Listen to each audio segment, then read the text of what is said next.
keris itu dipanggil kiai.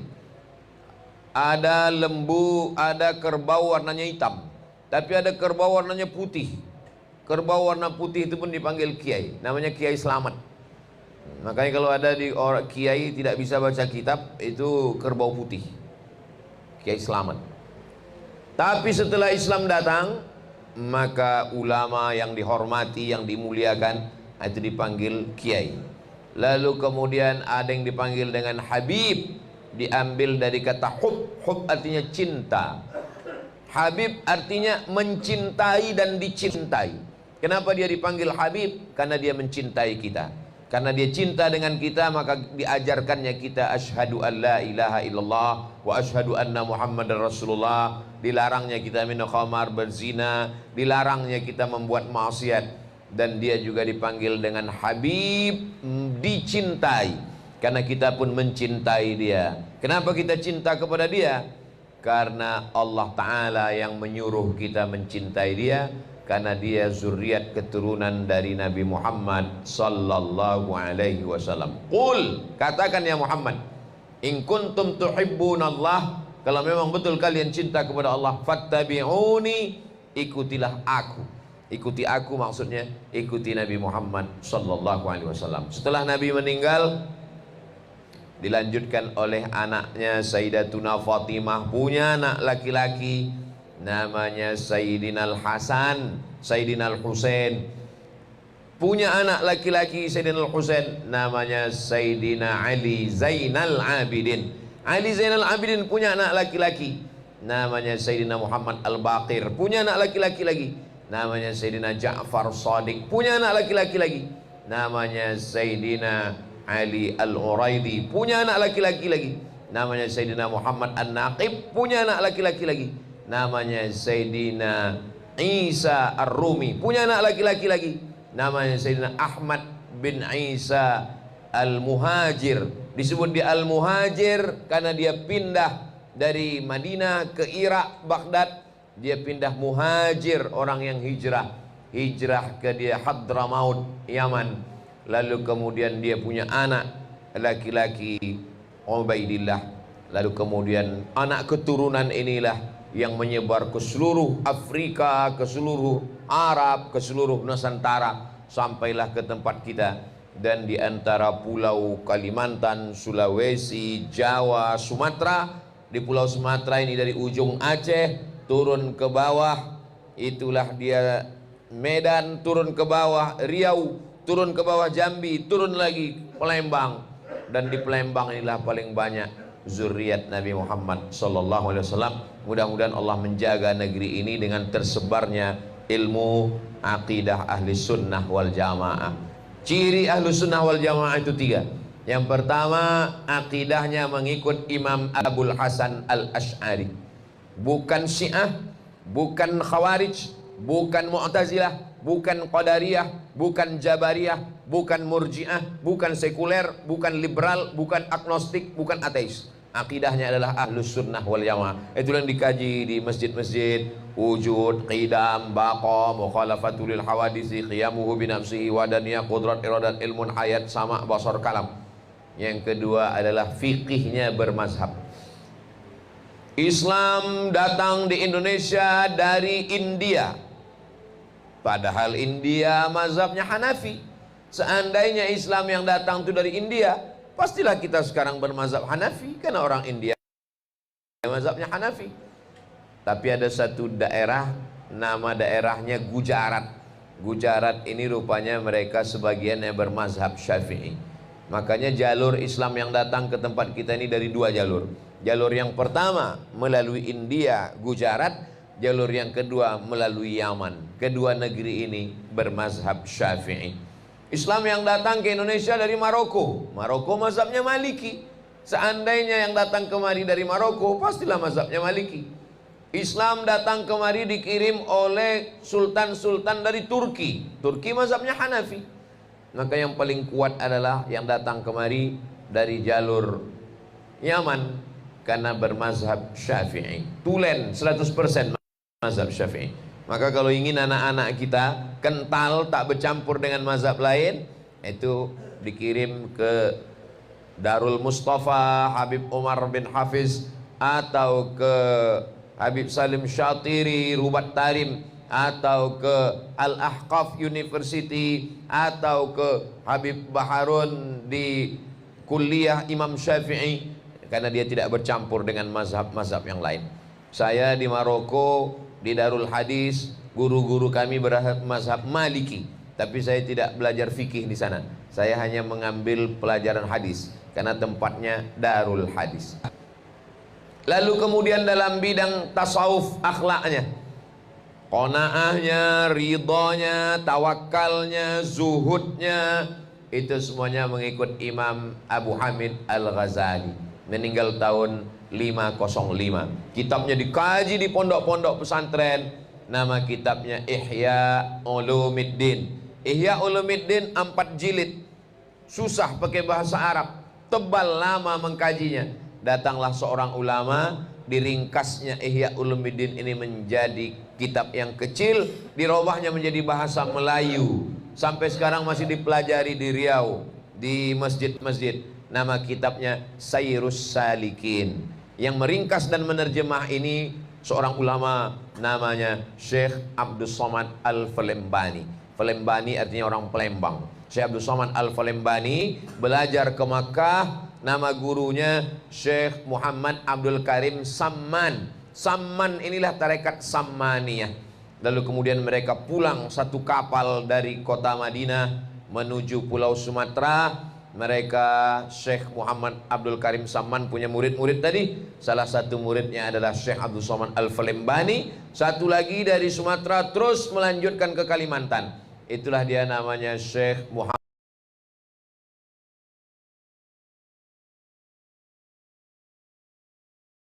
Itulah dia guru Ijai, abah guru sekumpul. Ada gambarnya, ada gambar para habaib, para ulama. Beliau salah satu ulama ahlus sunnah wal jamaah yang mengembangkan tarekat Sammaniyah, Syekh Abdul Karim Samman.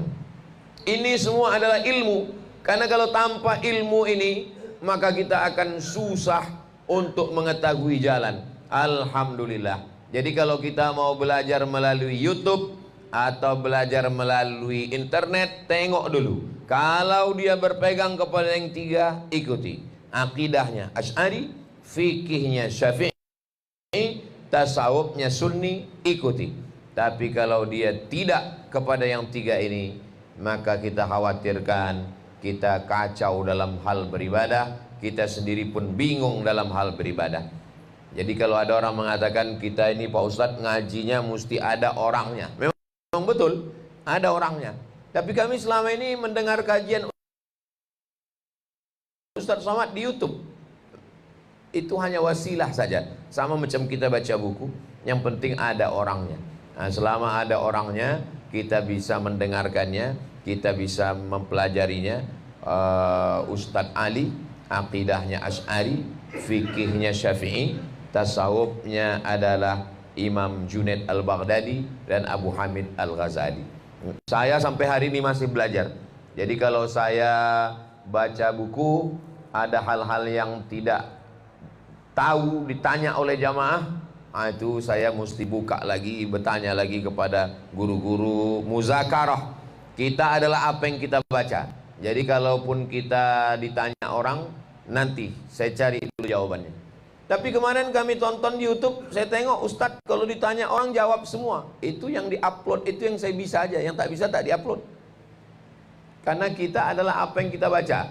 Kalau kita mengaku tahu segalanya, yang tahu segalanya itu nama syekhnya Syekh Google. Nah, itulah yang tahu segalanya. Adapun kita manusia, ada sekarang bertambah lagi satu lagi, namanya Syekh AI. Jangan bertanya kepada AI. Karena AI itu hanya mengumpulkan informasi. Jangan bertanya ke Google.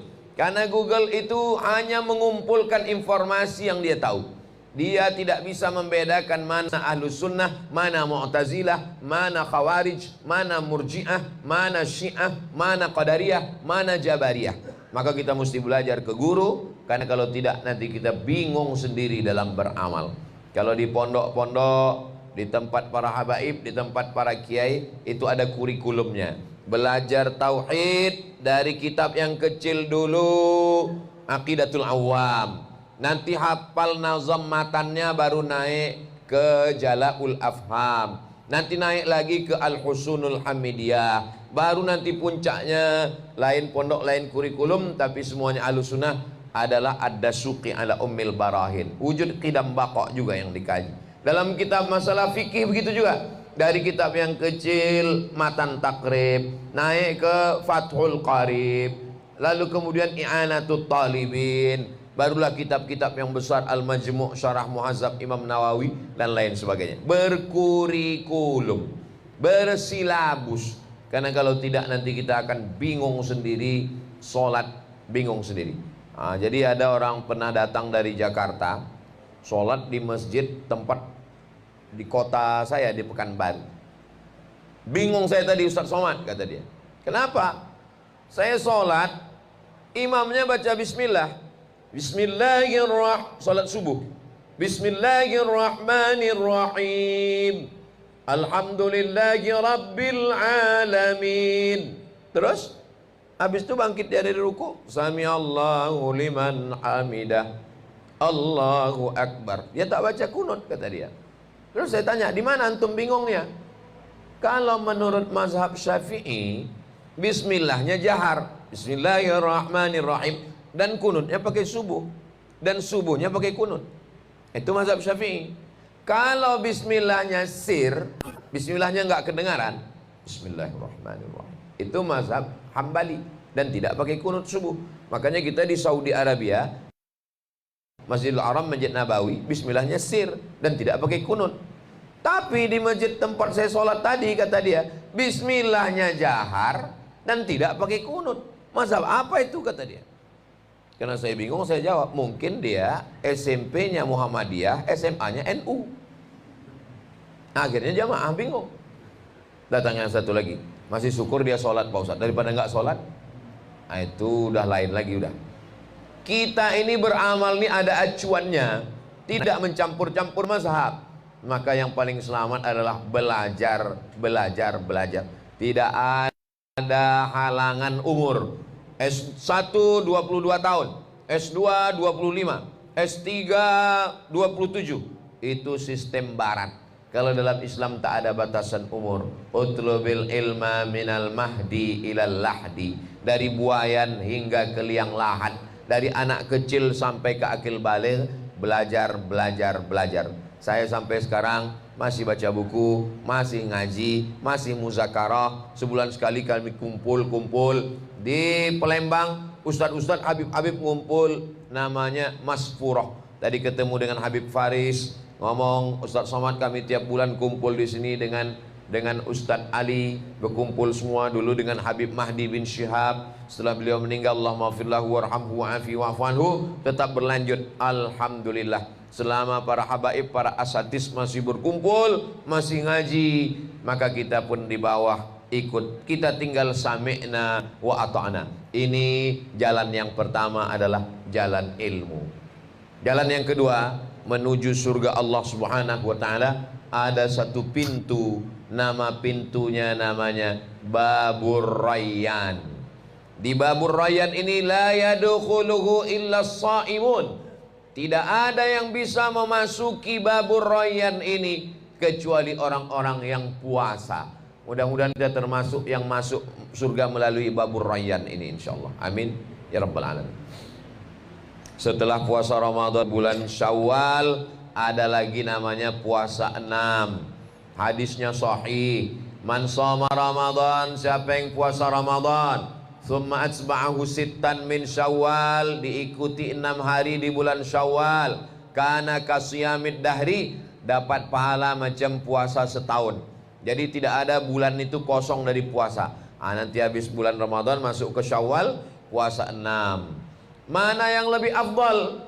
Diganti dulu qadha yang tinggal atau dilaksanakan langsung puasa 6? Yang paling afdal qadha dulu yang tinggal. Tinggal kemarin 7 hari, puasa dulu 7 hari. Habis 7 hari itu baru puasa sunat 6. 7, 6 13 hari. Habislah kue hari raya Pak Ustadz.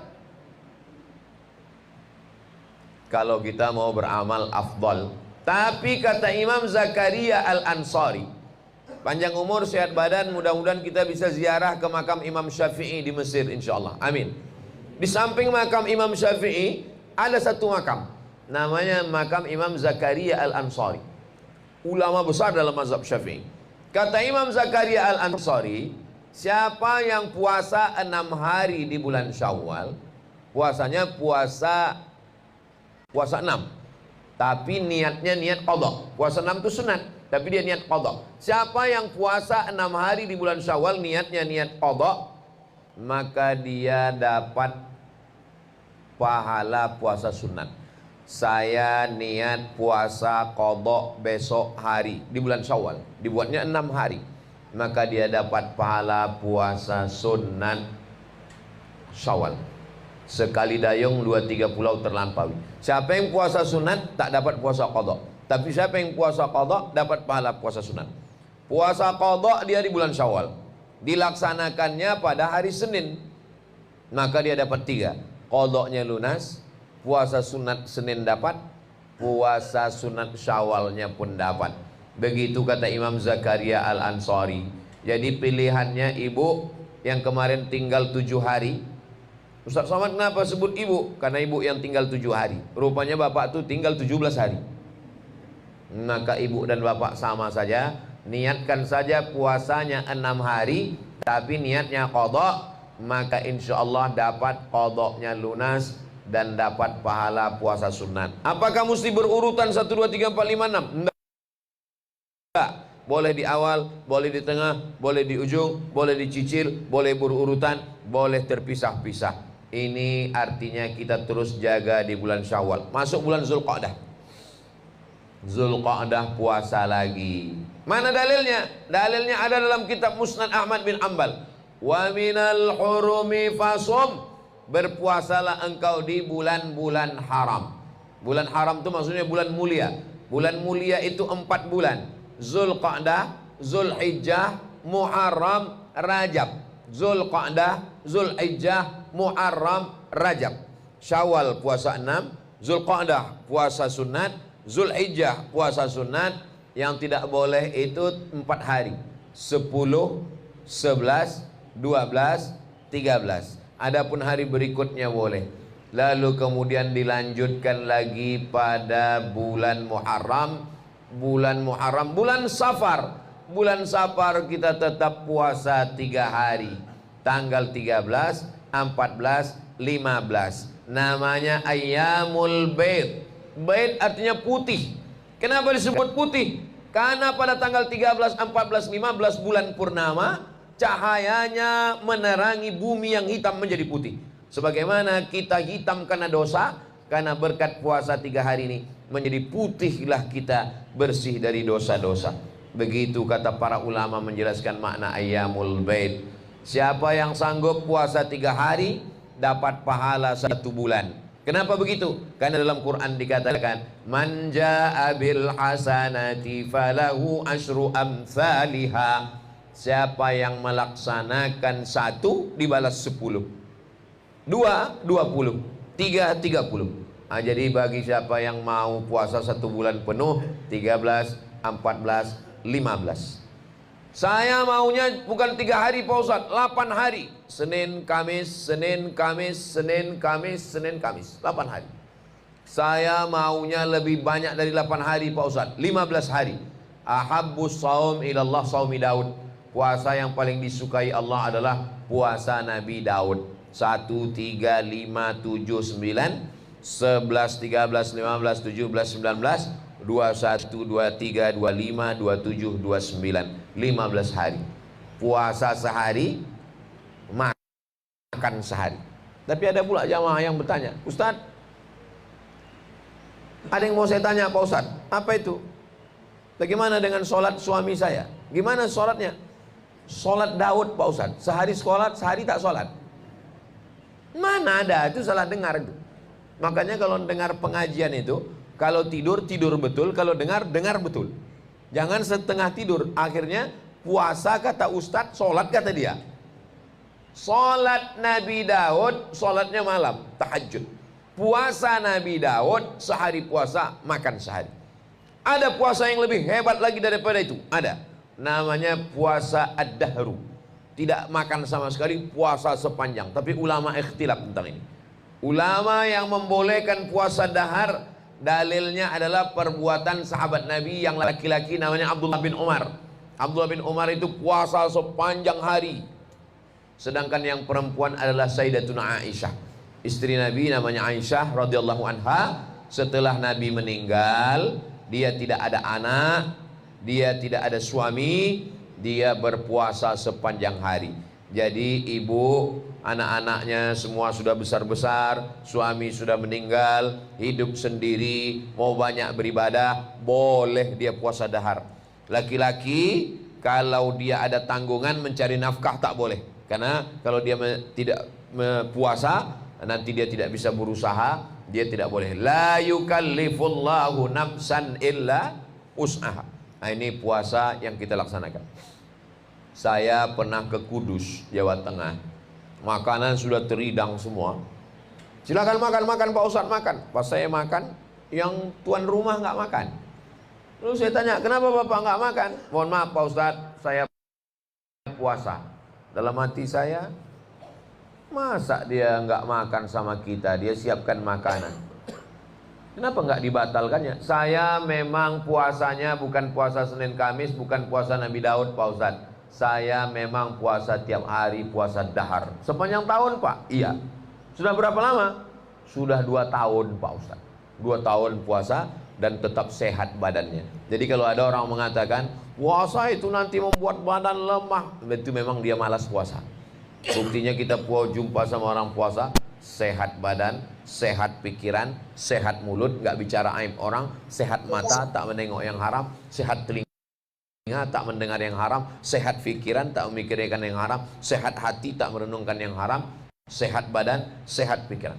Jamaah banyak juga yang menduga Ustadz Somad ini kurus karena puasa. Enggak, saya memang udah takdir begini. Bapak Ibu yang dimuliakan Allah Subhanahu Wa Taala, jadi kalau kita mau masuk at-tariq ilal jannah, menuju surga ini, ada satu pintu yang kita memang mau tembak, namanya Babur Rayyan. Insya Allah panjang umur, sehat badan, istiqomah kita berpuasa ini, masuk kita.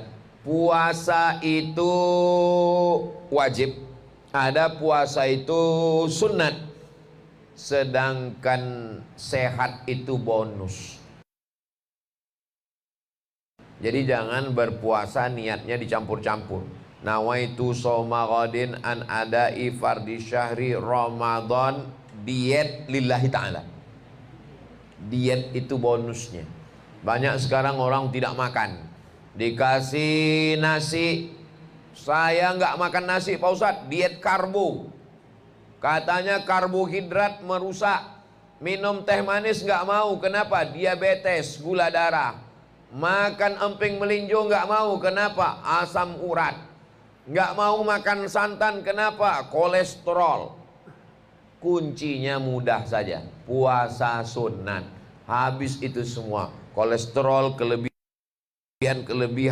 yang ada di badan itu dimakan oleh diri sendiri, maka sehat walafiat insya Allah. Mudah-mudahan kita semua diberikan Allah SWT sehat badan, sehat pikiran, sehingga ibadah kita ini membuat kita menjadi semangat terus, yang puncaknya adalah mencari ridho Allah SWT.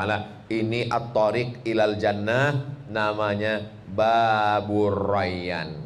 Saya tak sanggup puasa Pak Ustadz. Kenapa tak sanggup puasa? Saya ketemu dengan bapak-bapak berseragam, badan berotot, tegap, kumis melintang. Datang berbisik ke saya, Ustadz Somad, saya nggak sanggup puasa. Saya tengok badannya sehat. Kenapa bapak nggak sanggup puasa? Dokter melarang saya puasa Pak Ustadz. Kenapa dilarang? Karena buah ginjal saya sudah hilang 1. Puasa ini berbahaya Pak Ustadz.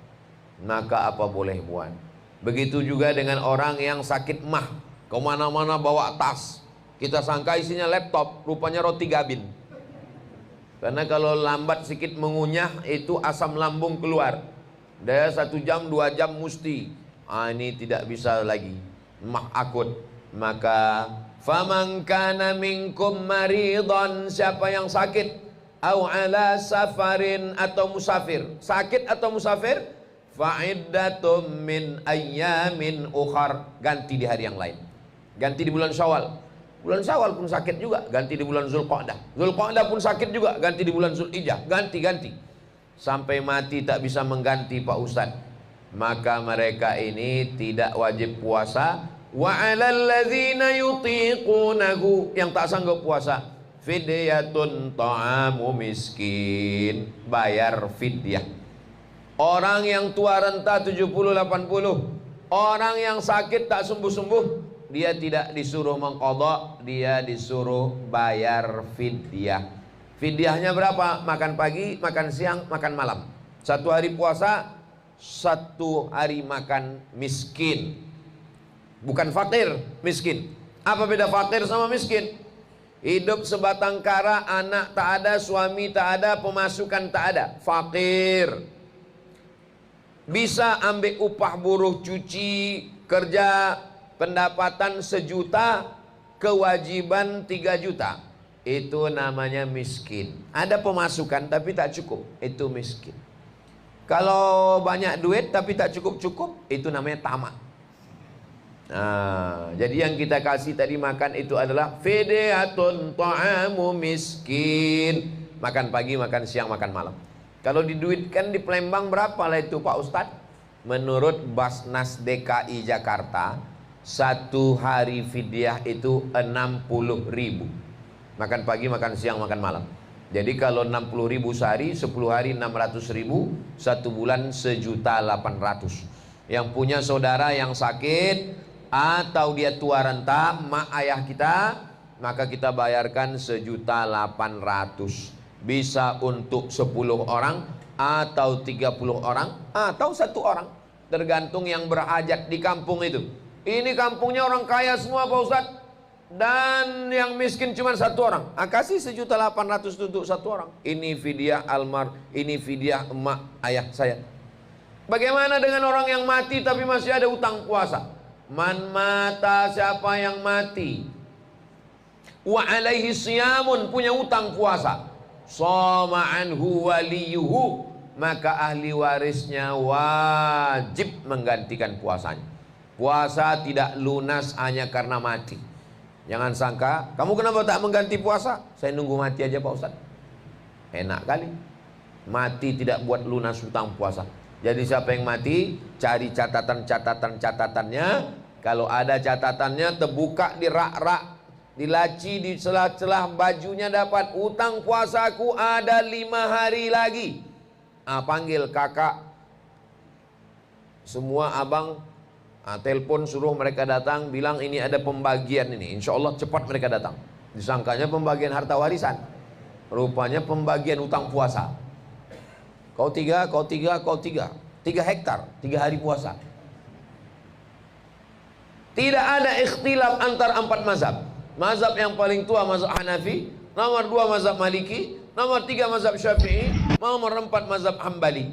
4 mazhab sepakat, orang yang mati meninggalkan utang puasa, ahli warisnya wajib menggantikan puasanya. Jalan menuju surga majelis ilmu. Yang kedua ada namanya Babur Rayyan. Ini berikutnya at-tariq ilal jannah adalah babus shadaqah, pintu shadaqah. Ada orang shadaqah. Shadaqah dalam Islam mulainya dari kecil dulu. Seandainya engkau punya sebiji kurma, fasyaqqahu nisfain, dibelah 2. Kurma satu-satunya kurma. Waktu mau berbuka, Allahumma lakas sumtu wa bika amantu ala rizqa aftartu birahmatika irhamar rahimin. Ada kurma sebiji, belah 2, sebelah ke mulut kita, sebelah ke mulut kawan. Ada tuh banyak videonya Pak Ustadz, dibelahnya kurma menjadi 2, sebelah ke mulut dia, sebelah ke mulut kawannya. Itu karena susah Pak Ustadz? Bukan, itu buat konten. Seandainya sesusah-susahnya kita, ada kurma sebiji pun kita bagi 2, itu kita masuk melalui babus shadaqah. Idza tabakhta fa'aksir ma'aha. Kalau engkau masak, banyakkan kuahnya. Untuk apa banyak kuah? Bagi untuk buka puasa. Tapi bagi masyarakat Palembang yang udah terbiasa mengasih pindang, ada ikan salainya, ada ayamnya, ada dagingnya, bagi banyak. Jangan gara-gara ngaji subuh ini sore nanti berubah kuah semua. Selama ini ada dagingnya sama ikannya. Ini gara-gara ceramah Ustaz Somad tinggal kuah aja lagi. Maksudnya andai kita tak punya duit sama sekali, cuman tinggal kuah pun tetap juga kita bagi. Begitulah ajaran Islam. Kenapa kita melaksanakan puasa? Merasakan laparnya orang lain. Puncak dari puasa ini adalah merasakan perasaan orang lain. La yu'minu ahadukum, kamu belum beriman. Hatta yuhibba li akhih, sampai kau sayang kepada saudaramu. Ma yuhibbu li nafsih, sama macam sayang pada diri sendiri. Kalau lapar itu menyentuh hati, ringan tangan berbagi. Tapi kalau lapar baru menyentuh lambung, nasi tinggi membumbung. Tapi ini jangan dipraktekkan sore nanti nengok pas pula buka bersama, tengok siapa yang nasinya tinggi, ini baru menyentuh lambung ini. Bukan itu maksudnya. Man fattara sha'iman, siapa yang memberikan sedekah buka bersama, buka puasa kepada orang, maka dia sama macam mendapatkan pahala puasa. Belikan cendol agak 3 bungkus, belikan nasi 3 bungkus, belikan ayam 3 potong, belikan daging, antar ke panti asuhan, antar ke panti jompo. Assalamualaikum Bapak Ketua Panti. Waalaikumsalam. Saya mau ngasih buka puasa. Berapa anak yatim sini? Ada 100 orang Pak. Saya mau ngasih semuanya. Enggak, 3 orang aja. Itu yang mampu kita. Berawal dari mulai berbagi sebelah kurma, kuah, kasih buka puasa. Jadi dia bermulai kecil, nanti sudah bisa terbiasa. Barulah cerita bangun masjid. Jangan langsung bangun masjid, berat. Kasih makan dulu, lalu kemudian man bana masjidan, siapa yang bangun masjid, banallah mithlahu baitan fil jannah, dibangunkan Allah untuknya satu tempat di surga. Masjid at-tariq ilal jannah, jalan menuju surga. Tak bisa masuk dari babur rayyan, tak sanggup puasa, masuk dari babus shadaqah. Udkhulu min abwabin mutafarriqah, masuk dari pintu yang banyak. Ada orang sanggup puasa tapi sedekah tak sanggup. Ada orang puasa tak sanggup tapi sedekah sanggup. Allah itu maha kasih. Puasa tak sanggup, ada yang dilebihkannya rezeki, masuk dari babus shadaqah. Ada orang kaya, duitnya banyak, rajin puasa, dua-dua bisa. Yang lebih parah, udahlah tak punya duit, tak puasa pula, tak boleh ikut pengajian. Masuk surga dari mana lah dia Pak Ustadz? Nggak tahulah, kecuali dia punya ordal, orang dalam. Bapak Ibu yang dimuliakan Allah Subhanahu wa Ta'ala, maka ini adalah babus shadaqah. Pintu surga ini banyak Pak Ustadz, banyak. At-tariq ilal jannah, tariq artinya jalan, jannah jalan menuju surga. Apa saja yang bisa kita lakukan supaya jalan kita menuju surga ini sampai dengan selamat, inilah yang akan kita kaji ini insyaallah. Jalan yang pertama, man salaka tariqan, siapa yang melewati suatu jalan, yaltamisu fihi ilman, dia mendapatkan ilmu di jalan itu, sahhalallahu lahu bihi tariqan ilal jannah, dimudahkan Allah jalannya menuju surga. Jadi yang pertama dilakukan at-tariq ilal jannah, jalan menuju surga ini supaya mudah. Jalan yang pertama adalah jalan ilmu.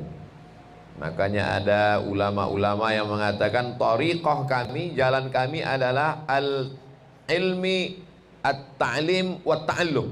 Ilmu, ta'lim mengajar, wa ta'allum belajar. Ini jalan yang paling manjur untuk menuju surga Allah Subhanahu wa Ta'ala. Karena tanpa ilmu orang tak akan mungkin sampai. Walaupun ibadahnya banyak, kalau ilmunya tak betul tak sampai. Ada 3 orang ahli ibadah solat. Orangnya memang betul-betul kuat beribadah, tapi tak berilmu. 3-tiganya tak diterima Allah. Begitu sedang solat, tiba-tiba pas lagi sedang khusyuk solat, rupanya plafon itu lapuk, jatuh tikus. Kata imamnya, copot, kata imamnya. Kata makmum yang sebelah, diam Pak Imam, kata makmum. Kata yang sebelah lagi, untung aku tak bercakap. 3-tiganya batal. Karena keluar satu kata yang bukan bahasa Arab, yang bukan bacaan solat, maka batal solat.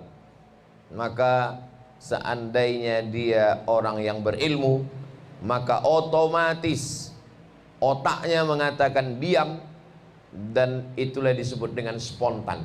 Orang berilmu itu spontan.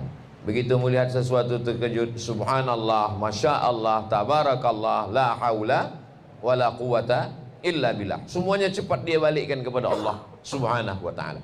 Maka jangan sampai, musibah terbesar bagi manusia adalah ketika dia merasa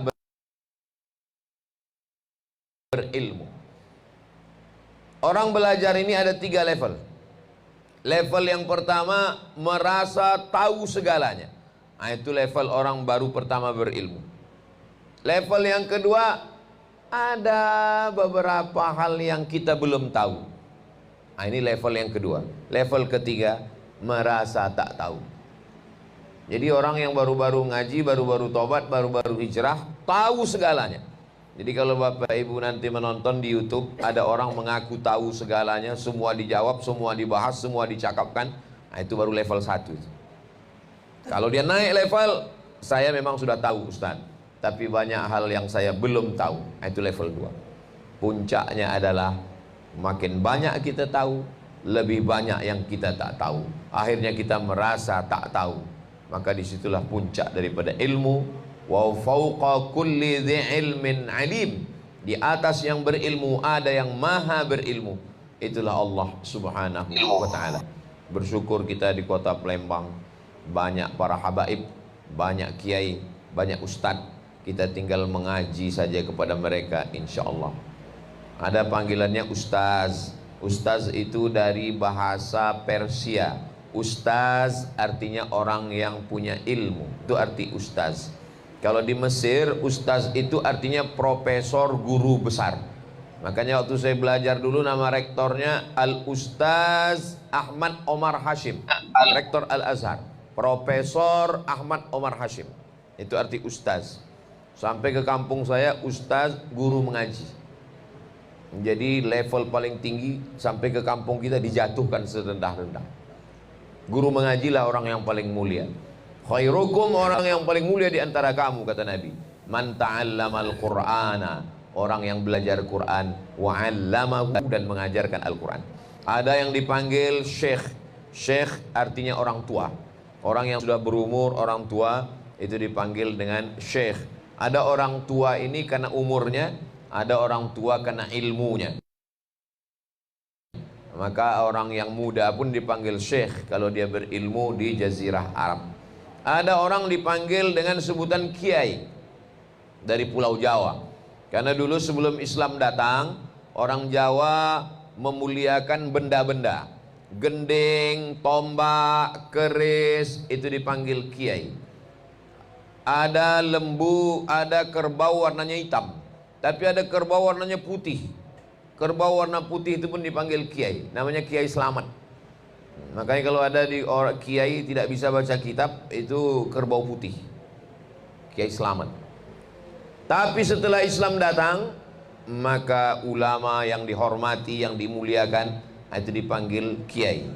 Lalu kemudian ada yang dipanggil dengan Habib, diambil dari kata hub. Hub artinya cinta. Habib artinya mencintai dan dicintai. Kenapa dia dipanggil Habib? Karena dia mencintai kita. Karena dia cinta dengan kita, maka diajarkannya kita asyhadu an la ilaha illallah wa asyhadu anna muhammadar rasulullah. Dilarangnya kita minum khamar, berzina, dilarangnya kita membuat maksiat. Dan dia juga dipanggil dengan Habib, dicintai. Karena kita pun mencintai dia. Kenapa kita cinta kepada dia? Karena Allah Ta'ala yang menyuruh kita mencintai dia. Karena dia zuriat keturunan dari Nabi Muhammad sallallahu alaihi wasallam. Qul, katakan ya Muhammad, in kuntum tuhibbunallah, kalau memang betul kalian cinta kepada Allah, fattabi'uni, ikutilah aku. Ikuti aku maksudnya ikuti Nabi Muhammad sallallahu alaihi wasallam. Setelah Nabi meninggal, dilanjutkan oleh anaknya Sayyidatuna Fatimah, punya anak laki-laki namanya Sayyidina Al-Hasan, Sayyidina Al-Husain.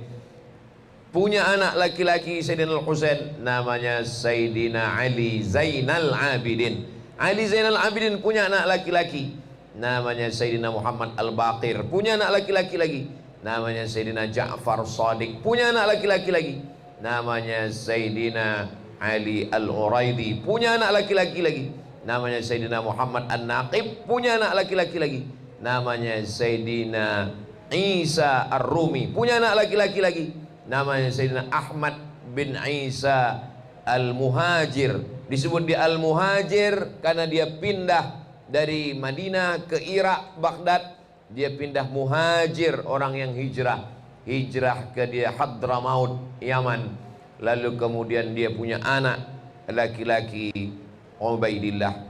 Lalu kemudian anak keturunan inilah yang menyebar ke seluruh Afrika, ke seluruh Arab, ke seluruh Nusantara, sampailah ke tempat kita. Dan di antara pulau Kalimantan, Sulawesi, Jawa, Sumatera. Di pulau Sumatera ini dari ujung Aceh turun ke bawah, itulah dia Medan, turun ke bawah Riau, turun ke bawah Jambi, turun lagi Palembang.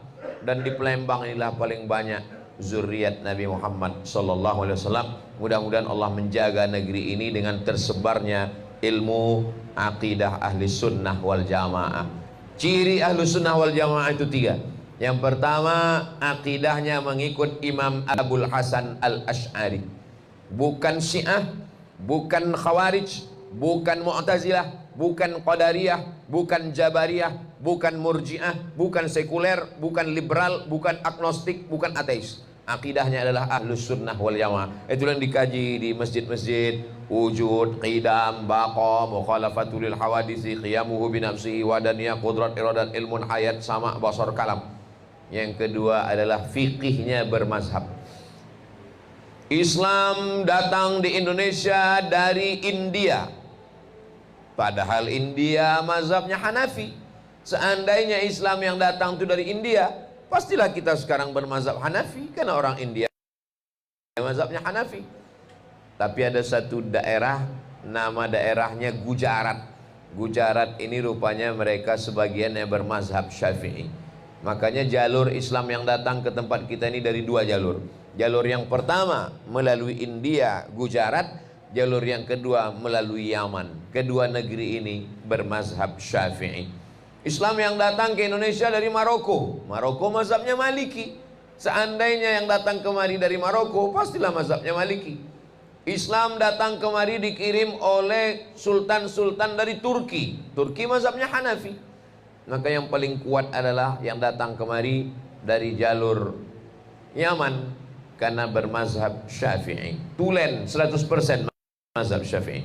Maka kalau ingin anak-anak kita kental, tak bercampur dengan mazhab lain, itu dikirim ke Darul Mustafa Habib Umar bin Hafiz, atau ke Habib Salim Syatiri Rubat Tarim, atau ke Al-Ahqaf University, atau ke Habib Baharun di Kuliah Imam Syafi'i, karena dia tidak bercampur dengan mazhab-mazhab yang lain. Saya di Maroko, di Darul Hadis, guru-guru kami bermazhab Maliki, tapi saya tidak belajar fikih di sana. Saya hanya mengambil pelajaran hadis, karena tempatnya Darul Hadis. Lalu kemudian dalam bidang tasawuf, akhlaknya, qanaahnya, ridhonya, tawakalnya, zuhudnya, itu semuanya mengikut Imam Abu Hamid Al-Ghazali, meninggal tahun 505. Kitabnya dikaji di pondok-pondok pesantren. Nama kitabnya Ihya Ulumuddin. Ihya Ulumuddin 4 jilid. Susah pakai bahasa Arab, tebal, lama mengkajinya. Datanglah seorang ulama, diringkasnya Ihya Ulumuddin ini menjadi kitab yang kecil, dirubahnya menjadi bahasa Melayu. Sampai sekarang masih dipelajari di Riau, di masjid-masjid. Nama kitabnya Sayrus Salikin. Yang meringkas dan menerjemah ini seorang ulama namanya Syekh Abdul Somad Al-Falembani. Falembani artinya orang Palembang. Syekh Abdul Somad Al-Falembani belajar ke Makkah. Nama gurunya Syekh Muhammad Abdul Karim Samman. Samman inilah tarekat Sammaniyah. Lalu kemudian mereka pulang satu kapal dari kota Madinah menuju Pulau Sumatera. Mereka Syekh Muhammad Abdul Karim Samman punya murid-murid tadi. Salah satu muridnya adalah Syekh Abdul Somad Al-Falembani. Satu lagi dari Sumatera terus melanjutkan ke Kalimantan. Itulah dia namanya Syekh Muhammad Arsyad Al-Banjari, ulama besar yang salah satu cicit keturunannya itulah dia Guru Ijai, Abah Guru Sekumpul. Ada gambarnya, ada gambar para habaib, para ulama. Beliau salah satu ulama ahlus sunnah wal jamaah yang mengembangkan tarekat Sammaniyah, Syekh Abdul Karim Samman. Ini semua adalah ilmu, karena kalau tanpa ilmu ini maka kita akan susah untuk mengetahui jalan. Alhamdulillah. Jadi kalau kita mau belajar melalui YouTube atau belajar melalui internet, tengok dulu. Kalau dia berpegang kepada yang tiga, ikuti.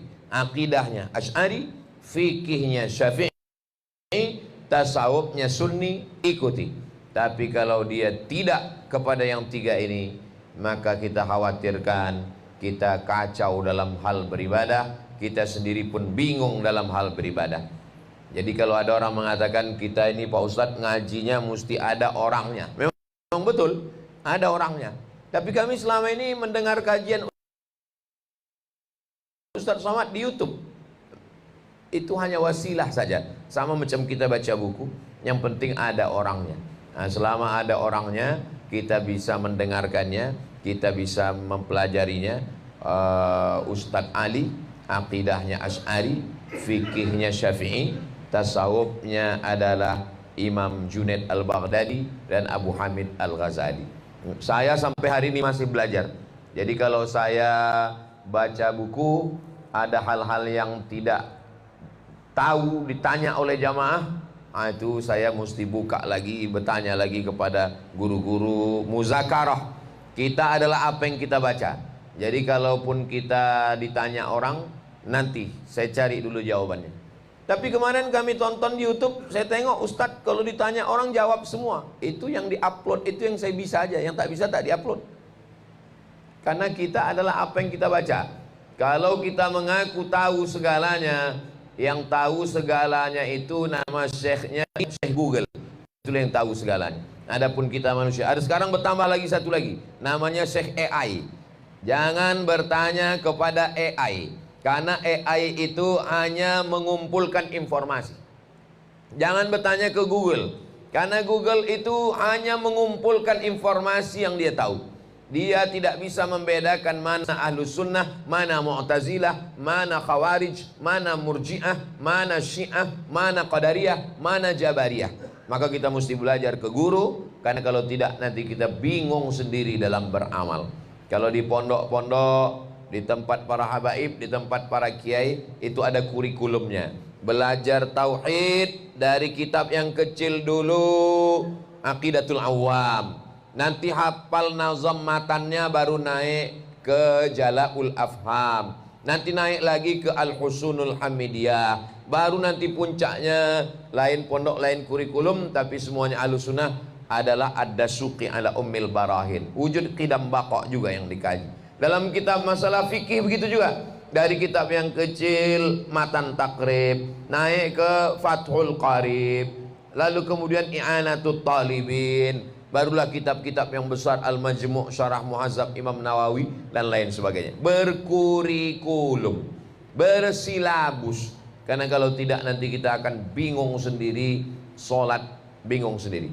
Jadi ada orang pernah datang dari Jakarta, sholat di masjid tempat di kota saya di Pekanbaru. Bingung saya tadi Ustadz Somad, kata dia. Kenapa? Saya sholat, imamnya baca Bismillah, Bismillahirrahmanirrahim, sholat subuh, Bismillahirrahmanirrahim, Alhamdulillahi Rabbil Alamin. Terus habis itu bangkit dari ruku, Sami Allahu liman hamidah, Allahu Akbar. Dia tak baca kunut, kata dia. Terus saya tanya, di mana antum bingungnya? Kalau menurut mazhab Syafi'i, Bismillahnya jahar, Bismillahirrahmanirrahim, dan kunutnya pakai subuh, dan subuhnya pakai kunut. Itu mazhab Syafi'i. Kalau bismillahnya sir, bismillahnya nggak kedengaran, bismillahirrahmanirrahim, itu mazhab Hambali dan tidak pakai kunut subuh. Makanya kita di Saudi Arabia, Masjidil Haram, Masjid Nabawi,